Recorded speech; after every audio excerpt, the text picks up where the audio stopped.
Hello friends, आज हम एक ऐसे स्टॉक के बारे में बात करने जा रहे हैं जो एक टेलीकॉम सेक्टर में है और ऑफ लेट पिछले 1 डेढ़ साल से ये स्टॉक ने बहुत ही अच्छा परफॉर्म किया है। लेकिन जब हम हिस्ट्री देखते हैं पिछले 10-11 साल की, जब वो लिस्ट हुआ था तब तक वो कुछ मूवमेंट नहीं थी। और ये स्टॉक और कोई नहीं, इंडस टावर है। आपको बिकॉज़ ये जो टेलीकॉम हाइको है जिसके लिए हमने ऑलरेडी काफ़ी वीडियो बनाए हुए थे, उसके वजह से one of the biggest beneficiary was Indus tower. अब इंडस टावर में ऐसा क्या है जिसकी वजह से ये स्टॉक बढ़ रहा है और क्यों ऑफ लेट 9 साल तक ये स्टॉक ने परफॉर्मेंस नहीं किया। जब ये लिस्ट हुआ था इंडस टावर, ऑलमोस्ट ये कहते हैं कि 80 टू ऑलमोस्ट डबल हो गया था, 80% से डबल हो गया था ये स्टॉक। लेकिन बाद में 2015 टू 2009 यू कैन से 23 तक इस स्टॉक ने परफॉर्म ही नहीं किया। 8 साल तक वो नीचे रहा है और 450 के लेवल पे ऑलमोस्ट 157 के लेवल पे आके रुका है। अभी वापिस हम वो स्टॉक वापिस 400 टच करने जा रहे हैं। तो क्या ये तेजी बरकरार रहेगी इंडस टावर में? क्योंकि काफी निवेशकों ने, रिटेल इन्वेस्टर की ये एक्चुअली आस थी और फरमाइश थी कि ये स्टॉक में एनालिसिस किया जाए। तो मैं ये आज ये उनके लिए कर रहा हूँ। और गाइस, आपको ये पूरा वीडियो देखने के बाद पता चलेगा क्या आपको स्टॉक में बने रहना है। यार, यहाँ से एक बड़ी रैली दिख रही है इंडस टावर में। इंडस टावर, आपको पता है, टावर बिजनेस में और उनका बेनिफिशियल वो तभी परफॉर्म करेंगे जब टेलीकॉम सेक्टर परफॉर्म करेंगे। अब टेलीकॉम सेक्टर में जो प्राइस हाइक्स आ रहे हैं, तो क्या इंडस टावर का बेनिफिट में, वो हम लोग डिटेल में देखते हैं। सो बने रहे एंड तक, ये बहुत ही इंफॉर्मेटिव वीडियो होगा आपके लिए। चलिए, तो मैं एक पीपीटी ओपन करता हूँ और चलिए डिटेल में बात करते हैं इंडस टावर की। मीनवाइल गाइस, आपने अभी तक लाइक और शेयर नहीं किया हमारे वीडियो को, तो प्लीज कीजिए और सब्सक्राइब टू अवर चैनल। क्योंकि आपको भी पता है कि आपकी बेसिकली सजेशंस और आपकी फरमाइश पे हम लोग स्टॉक काफी एनालिसिस कर रहे हैं। आपका चाहते हैं कोई स्टॉक एनालिसिस है तो please put it in the chat box, will take it. चलिए, तो इंडस टावर की अगर हम लोग बात करते हैं, सो ओवरऑल जब मैं देखूं कि भाई क्या परफॉर्मेंस रहा है इतने सालों में, तो अगर हम लोग सेल्स ग्रोथ देखें 10 साल का, तो 10 साल का सेल्स ग्रोथ ऑलमोस्ट 10% है। ओके, और 3 साल का 27% है। लेकिन प्रॉफिट ग्रोथ सेल से कम है, 19%, और 10 साल का 16। लेकिन जब हम देखते प्राइस स्टॉक सीएजीआर 10 साल का सिर्फ 4% है। और वही दिक्कत आ रही है, इस स्टॉक ने एफडी से भी कम रिटर्न दिया है, ओवर द इयर्स नहीं दिया है। जो दिया है वो रिटर्न पिछले 3 साल में अगर आप 17% एक डिसेंट रिटर्न गिन सकते हैं। और मोर देन दैट, ये जो 17% से मेजर जो आया, वो पिछले 1 साल में 137% का रिटर्न दिया है। आरओई अच्छा है, आरओई में कोई प्रॉब्लम नहीं है। तो चलो देखते हैं कि ये स्टॉक ने परफॉर्म क्यों नहीं किया है इतने सालों से। तो उसके काफी सारे रीजंस है। तो वन ऑफ द रीजन, उसके पहले just to tell you the what is the share holding pattern. Share holding pattern आप देख सकते हो, 82% उसमें भारतीय एयरटेल है और 42% वोडाफोन आइडिया है। ओके, आदित्य बिरला 11 वही वोडाफोन के आसपास वही है। और पीएस एशिया ऑलमोस्ट आप कह सकते हैं 4.85 है। सो ये एक पैटर्न है और इसलिए वोडाफोन पे जब भी इम्पैक्ट आता है, इंडस्ट्री में इम्पैक्ट दिख ही जाता है। तो क्या शेयर होल्डिंग पैटर्न की अगर हम लोग बात करें, तो प्रमोटर का मैक्सिमम है और म्यूचुअल फंड एफआई सबका होल्डिंग है इसमें। लेकिन अगर हम लोग बात करें कि क्या उनका प्रीवियस कंपैरिजन, वो सब अगर हम लोग बात करेंगे, just a minute guys, 1 minute. Yes. Okay, just a minute. I just wanted to show you something first कि क्यों ग्रोथ नहीं हो रहा है। इसलिए सॉरी, मैंने स्लाइड जंप इसलिए किया क्योंकि I want to show you something first. So Indus Tower ने पिछले 10 साल में क्यों परफॉर्म नहीं किया है? तो इंडस टावर का परफॉर्मेंस नहीं करने का कुछ रीजंस है। वन ऑफ द रीजन, अगर आप देखो 10 साल में जो 4% का सिर्फ रिटर्न है, 5 साल का 8%, वो एक था कि series of weak result. Okay, weak result. और वो बेसिकली हम लोग देखें तो 3 कंसेक्यूटिव क्वार्टर में, जून 2022 की बात करें, उन्होंने बेसिकली बिल्कुल ही अच्छा रिटर्न नहीं दिया था, प्रॉफिटेबिलिटी नहीं था। और basically 66% fall of net profit था जून 2022। ये माहौल इसलिए क्रिएट हुआ था क्योंकि वोडाफोन आइडिया परफॉर्म नहीं कर रहा था। One of the main partnering business of Indus Tower is Vodafone Idea, और वहां से उनका कलेक्शन नहीं आ रहा था। So the financial performance continue to be impacted by the collection challenges from one of the major play customer, correct. तो वही उसके रीजन के वजह से ही इंडस टावर ने इतने साल तक अंडर परफॉर्मेंस रहा था। Vodafone actually failed to repay January 2023 installment of pending dues to Indus Tower. तो आप देख सकते हो कि कैसा, देखो आपके जो डेटर होते हैं, अगर वो पे नहीं करते तो कैसे आपको इम्पैक्ट होता है। वही इम्पैक्ट इंडस टावर में दिख रहा था, क्योंकि वोडाफोन आइडिया चल नहीं रहा था, वो ड्यूज पे नहीं करते, उनके डेट काफी बड़े थे, उसके वजह से वो परफॉर्म नहीं कर पा रहे थे। अगेन गाइस, अगर आप देखो तो पिछले 6 महीने में ये स्टॉक ने बहुत अच्छा परफॉर्म किया। क्या रीजन थे कि ऑलमोस्ट 6% में ये 100% जंप हुआ? तो उसका one of the main reason था कि उनके जो कलेक्शन इंप्रूवमेंट काफी आ गई। So new up driving up improved collection, tower addition fund raise by the Vodafone Idea. जो आपको पता है कि वोडाफोन आइडिया का जो एफपीओ आया था, उसके वजह से क्या हुआ कि एक सडनली जंप आ गया और वो सक्सेसफुल रहा, करेक्ट। और उसके वजह से इंडस टावर में एक जंप है, क्योंकि उनको आशा आ गई चलो भाई अभी कलेक्शन आएगा। देखो ये so it is so important to save a third telecom company, क्योंकि अगर वो डूबती है तो उसके साथ काफी और सारी कंपनी भी डूब जाती है, और उसके जो सप्लायर्स होते हैं उन सबको इम्पैक्ट आता है। तो ये आप देख सकते हो कि वोडाफोन आइडिया की वजह से काफी जो सप्लायर थे, काफी उनके जो क्रेडिटर्स थे, उनको भी डायरेक्ट फायदा हो, including banks. Again Vodafone idea की बात करें तो आपको पता है कि 18,000 करोड़ का एफपीओ उन्होंने किया था। और अगेन इंडस टावर के लिए बेनिफिट वो रहा कि वो 100% ड्यूज कलेक्शन कर पाए थे वोडाफोन आइडिया से। अगेन बेसिकली आगे जाके भी एक वो कहते हैं ना, उम्मीद जागे कि चलो आगे जाके भी अगर कुछ भी होता है Vodafone Idea will repay their dues. उनको कोई प्रॉब्लम भारतीय एयरटेल से नहीं आई थी, जो प्रॉब्लम आई थी वोडाफोन आइडिया से। और आपको पता है जियो का तो उनका खुद का ही नेटवर्क है completely. So Vodafone Idea to Indus Tower was around 7,000 crore rupees. so, अगर ये नहीं आता तो क्या होता? 7,000 करोड़ का डायरेक्ट लॉस होता। तो यही एक बड़ी अमाउंट है जिसके वजह से इंडस टावर ने ज्यादा ही ज्यादा परफॉर्म किया है ओवर द टाइम। ओके, अब हम लोग जो बात करते हैं, सॉरी मैंने ये जंप इसलिए किया था क्योंकि मैं आपको बताना चाहता था। लेकिन हम जब अभी इंडस टावर जब कंपेयर करता हूँ मैं दूसरी सब कंपनीज के साथ, तो ओवरऑल देखो उस कंपनी में प्रॉब्लम नहीं है। अगर पी रेशियो देखो और वो सब देखे ना, तो अभी भी डबल हो गया है, काफी अच्छा बढ़ गया। तो भी 17 का ही पी है। ओके, आरओई 25 है, आरओसी 20 है, compare to all other companies like in case Indus Tower को जीटीएल इंफ्रा के साथ कंपेयर कर सकता हो तो करेक्ट। तो उनके सामने नो ऐसा नहीं है कि इनके फाइनेंशियल इतने खराब हो, लेकिन प्रॉब्लम वही आती है कि कलेक्शन क्या रेगुलर आएंगे, that is the key concern. अगर हम लोग यहाँ बात करें तो इंडस टावर का 3 साल का अगर प्रॉफिटेबिलिटी गिने तो 16% का रिटर्न दिया, जो मैंने ऑलरेडी बताया है। ठीक है, फ्री कैश फ्लो भी अभी धीरे धीरे उनमें आ रहा है। नेट प्रॉफिट मार्जिन 25% है, which is quite good, which is operating margin भी 56%। So on ratio point of view Indus tower में कोई प्रॉब्लम नहीं है। अगर आप बात करें फाइनेंशियल वो सब अगर हम लोग देखते हैं तो सिमिलरली गाइस, अगर मैं बात करता हूँ कि अगर ये डेटा गाइस पहले मैं बताना चाहता हूँ कि ये हमने एक आईसीआईसीआई डायरेक्ट के रिसर्च रिपोर्ट से उठाया है, just to make you understand where the Indus Tower is going currently. So हम लोग जब टावर एडिशन की बात करते हैं तो बेसिकली टावर एडिशन मॉडरेशन आने वाला है।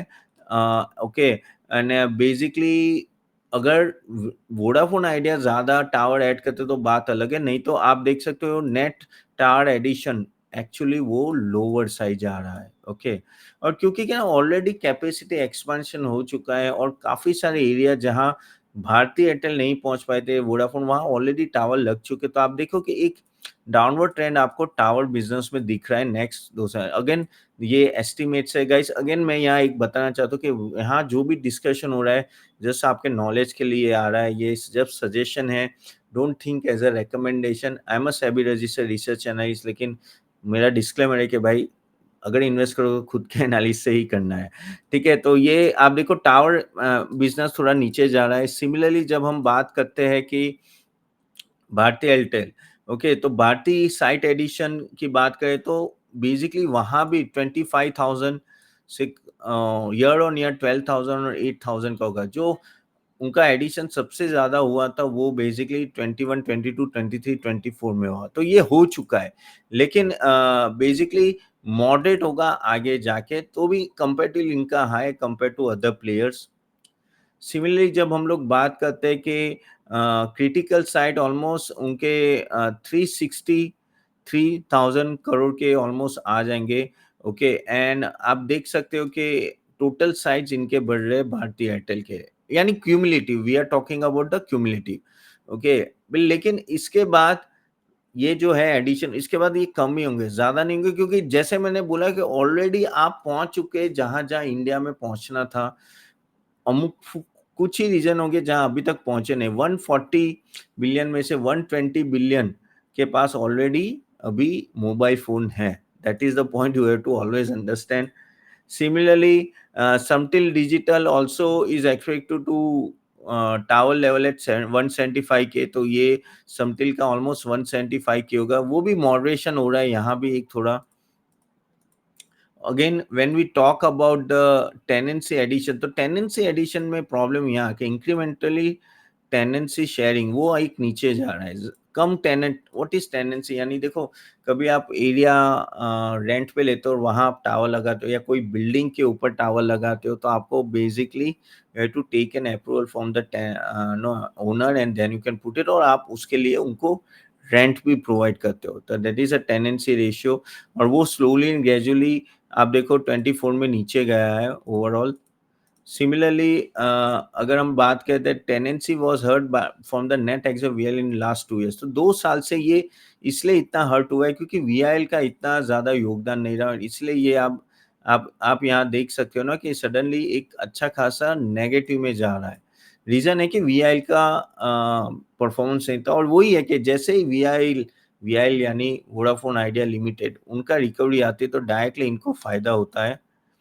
सिमिलरली जब हम बात करते हैं कि फैक्टरिंग हो सकता है कि कुछ साल में वीआईएल एक अच्छा खासा टेनेंसी एडिशन करे, ओके, तो एक जाके आगे बढ़ेगा, लेकिन overall the rent tenant will be at a lower rate. Okay, जैसे ये ऑरेंज भारतीय एयरटेल और ये वीआईएल है, तो वीआईएल अगर यहाँ से अगर आगे और ऐड करते एडिशंस बढ़ाते जाते, तो इंडस टावर को ज्यादा फायदा होगा। अगर वहां से नहीं आए तो ऑफ कोर्स प्रॉब्लम तो है ही है। तो कभी कभी क्या होता है ना कि वो जो स्टॉक अभी तक मूव नहीं हुआ, वो कुछ रीजन की वजह से मूव नहीं हुआ, तो वो रीजन सॉल्व इसलिए भाग रहा है, लेकिन आगे जाके क्या होगा वो आपको जानना बहुत ही जरूरी है। We have plan to take sites 250 के, क्योंकि उनको 4G मार्केट में एक्चुअली उनको कॉम्पीट करना है। अब यहाँ एक बात समझ लो, वीआईएल अभी भी 4G मार्केट में घुस रहे हैं, जबकि Reliance Jio and Bharti Airtel already 5G market में चले जाओगे। तो कल जाके, जबकि वोडाफोन आइडिया का मैक्सिमम 2G नेटवर्क अभी वोडाफोन आइडिया के पास है, आगे जाके लोग 5G नेटवर्क में जाके तब जाके, लेकिन तब तक वोडाफोन तो अभी 4G नेटवर्क में होगा। तो ये चीज हमेशा आपको ध्यान रखना है कि they will be a laggard, and if they are not able to raise the funds and they are not able to operate their game properly, तो डायरेक्टली उनके फाइनेंशियल स्ट्रेसेस बढ़ेंगे और जिसके वजह से इम्पैक्ट बड़ा आ सकता है। सिमिलरली अगर हम लोग बात करें कि डिविडेंड ऑल्सो इम्प्रूव, यानी फ्यूचर कैश फ्लो की बात करें, तो फ्यूचर कैश फ्लो उनका काफी अच्छा रहा है और आगे जाके भी ये काफी रहेगा। ओके, डिविडेंड पे आउट भी बढ़ेगा ओवरऑल। नाउ ये ऑलरेडी हमने बात कर चुके हैं कि कैसा हो सकता है, why stock is not performing and all that. Meanwhile, no, let us talk about now one important question जो आपके सभी के दिमाग में हो गए, तपन वी गॉट योर पॉइंट के ये स्टॉक जो अभी रैली हुई है वो वोडाफोन आइडिया की बेसिकली सर्वाइवल के वजह से रैली हुई है, लेकिन क्या ये यहाँ से टिकेगा, क्या ये यहाँ से उस तरह का परफॉर्मेंस होगा, क्योंकि ये जानना इसलिए जरूरी है आपको कि अगर वोडाफोन आइडिया ने अच्छा परफॉर्मेंस नहीं किया तो वापस फाइनेंशियल स्ट्रेसेस इंडस टावर के लिए बढ़ेंगे ही बढ़ेंगे। ये हमेशा ये चीज बात में रखना, याद रखना, क्योंकि at the end of they are highly dependent on Vodafone and Bharti. अगर ये टावर चल गए, ये वोडाफोन आइडिया भी अच्छी तरह से जाएगा तो कोई इशू नहीं है, क्योंकि ये सिर्फ 7,000 करोड़ 6,000 करोड़ ये छोटी अमाउंट नहीं होती। अगर रिकवर नहीं होती तो डायरेक्टली आपके नेट लॉस में आता है, और जब आप हाईली डिपेंडेंट होते हो किसी और पार्टनर्स पे, तो ये पोजीशन हमेशा आपके लिए कहते हैं ना कि नेगेटिव जाती है। तो ये चीज हमेशा ध्यान रखिए before investing any company like Indus tower, because there में भी नाउ काफी बोलेंगे नहीं नहीं ये मूवमेंट चलता रहेगा, वोडाफोन पूरा रिकवरी होगा, साथ में वो इंडस्ट्री हो सकता है। I am not saying that, again ये मेरे मेरे सजेशन है, ज़रूरी नहीं कि यही हो, लेकिन हाँ, मेरे हिसाब से I will try to avoid a company where it is too much depending on a particular 2-3 clients. यहाँ वोडाफोन आइडिया और भारती है। भारती तो चलो सर्वाइव कर जाएगा, अच्छी तरह से परफॉर्म कर, लेकिन व्हाट अबाउट वोडाफोन आइडिया? तो ये चीज़ आपको हमेशा ध्यान रखनी before investing in this type of company. और इसलिए आप देख सकते हो कि क्यों ये पी रेशियो में इतना लोअर चल रहा है, क्यों अभी भी उतना प्रीमियम नहीं मिला, क्योंकि जो इन्वेस्टर होते हैं उनके बैक ऑफ द माइंड ये हमेशा चलते रहे कि क्या ये स्टॉक उस तरह से परफॉर्म करेगा अगर वोडाफोन आइडिया में प्रॉब्लम आती है तो। जो पीछे 10 साल में, 9 साल में वो परफॉर्म इसलिए नहीं कर रहा क्योंकि वोडाफोन आइडिया परफॉर्म नहीं कर। तो ये चीज़ आपको ध्यान में रखिए बिफोर इन्वेस्टिंग। एंड गाइस, जब आप मार्केट में इन्वेस्ट करो तो आपके पैसे बहुत इंपॉर्टेंट है। Don't try to be Shaktimaan here, take a informed decision. अगर आपको जानना है कि ये सब कैसे हम लोग एनालिसिस करते हैं, जिस तरह से हमने आपको बताया, तो आप हमारे नेक्स्ट वर्कशॉप में ज़रूर अटेंड कीजिए, मैं दे दूँगा। और before you go guys, I want you guys to like and share this video to every, subscribe करना मत भूलिए इस चैनल को। चलिए अभी कुछ क्वेश्चन एंड आंसर ले लेते हैं जो कल काफ़ी लोगों ने पूछे थे मुझे, तो let me take that question and answer. आपको एक कोई क्वेश्चन रिलेटेड टू स्टॉक आप कमेंट बॉक्स में डाल सकते हैं। चलिए माधवी बोरकर का क्वेश्चन है, please analyse Infibeam, stock is falling a lot to do. Infibeam ने काफी अच्छा परफॉर्म किया था, लेकिन हाँ ऑफलेट लास्ट एक महीने में ना वो 25 से 30% गिर गया है। तो मेरे हिसाब से ना आप देखो ये क्वार्टरली रिजल्ट कैसे रहता है, यहाँ से क्या होगा, then you take a decision. क्योंकि ये जो फिनटेक होते हैं, फिनटेक कंपनी, उसमें कोई भी अगर, नो डाउट ये प्रॉफिट मेकिंग है, लेकिन हाँ काफी रेगुलेटरी रिस्क आते रहते हैं। तो वही है, रेगुलेटरी रिस्क अगर बड़ा आ गया तो प्रॉब्लम है, लेकिन आप एक क्वार्टर देखे, you can take a better decision. Manoj Shah बोल रहे कि please analyse Godavari power, okay, having in a portfolio at ₹79। Godavari power I think you should keep it. Basically क्या हो रहा है कि अभी पावर सेक्टर में अच्छी खासी तेजी है, रिन्यूएबल से क्या। कल अगर आपने वो देखा ना, तो टोरंट पावर का भी आप ने कल मैंने, सॉरी, टाटा पावर पे एक वीडियो बनाया था, कल आप देख सकते हैं वो वीडियो डिटेल में। लेकिन गोदावरी पावर आई थिंक ये स्टॉक एक अच्छे, ये basically sector, power sector overall एक अच्छे ट्रेंड में है ना। I think you should stay in this stock and let us wait after 1 or 2 quarter result, you can take a decision. But मेरे हिसाब से अभी रहना चाहिए। अगेन गाइस, ये सिर्फ सजेशन है, प्लीज रिसर्च कीजिए, देन ओनली इन्वेस्ट। ओके, देन दूसरा एक है कि Sitaraman, thanks for the analysis for the Amar Raja battery. Okay, thank you Sitaraman. Then Sitaraman बोल रहे हैं कि sir, when we are comparing power consumption per capita, it would be good if we can compare with China where the population is one and Norway population is small. या ये वो बात करें कि मैंने टाटा पावर के एक प्रेजेंटेशन में बताया कि किस तरह से energy consumption at India level में बहुत ही कम है, बहुत ही कम है कंपेयर टू अदर कंट्रीज। तो पर कैपिटा कंजम्पशन जो होता है वो बहुत कम है। तो आगे जाके स्कोप बढ़ा है कि पर कैपिटा कंजम्पशन बढ़े एट इंडिया लेवल, क्योंकि इंडिया इज ग्रोइंग कंट्री। तो आगे जाके और एसी लगेंगे, ये सब लगेंगे, तो उसके वजह से कंजम्पशन बढ़ेगा। तो नॉर्वे की पॉपुलेशन कम है, तो वो बोले थे कि नॉर्वे का मत कंपेयर करो चाइना से। Yes, point very well taken Sitaraman. But yes, overall में अगर पावर सेक्टर की बात करें तो 100% we are quite under penetrated compare to other advance countries और डेवलप कंट्रीज। और ये स्लोली ग्रेजुअली ऊपर जाएगा, और काफ़ी रिन्यूएबल सेक्टर पे कहते हैं ना कि परफॉर्मेंस की ज़्यादा परफॉर्मेंस हो सकता है, एंड ज़्यादा एम्फेसिस सभी पावर कंपनीज का उस पे रहा है। हम लोग और एक वीडियो करेंगे, लाइव सेशन, जहाँ हम लोग डिस्कस करेंगे about renewables also. Maybe next Friday will do that also. Okay, चलिए, DSC very good, thanks. Sir, CDSL hold कर सकते हैं लॉन्ग टर्म के लिए? DSP, I think CDSL is in a good position currently, and I think no problem. I think you can hold it for a long term. Again, just a suggestion, not an analysis, but yes, do your own research before investing. But CDSL is in a position where it is in a dominant position. काफ़ी अच्छा उनका market share है compare to NSDL also. NSDL of course listed नहीं है, आगे जाके वो list होंगे, लेकिन जिस तरह से मार्केट परफॉर्म कर रहा है, it shows that no things are much much better year in the CDSL, और उनकी फाइनेंशियल पोजीशन भी काफ़ी बेहतर होती जा रही है। सो उस तरह से आई थिंक CDSL आप रख सकते हो for the long term. So चलिए guys, this is what I wanted to discuss. Thank you very much for attending this video, और do like and share this video. आपके क्वेश्चन जरूर comment box में डालिए, ठीक है। चलिए तो गाइस, मिलते हैं कल दूसरे एक वीडियो में। सी यू देन, बाय बाय।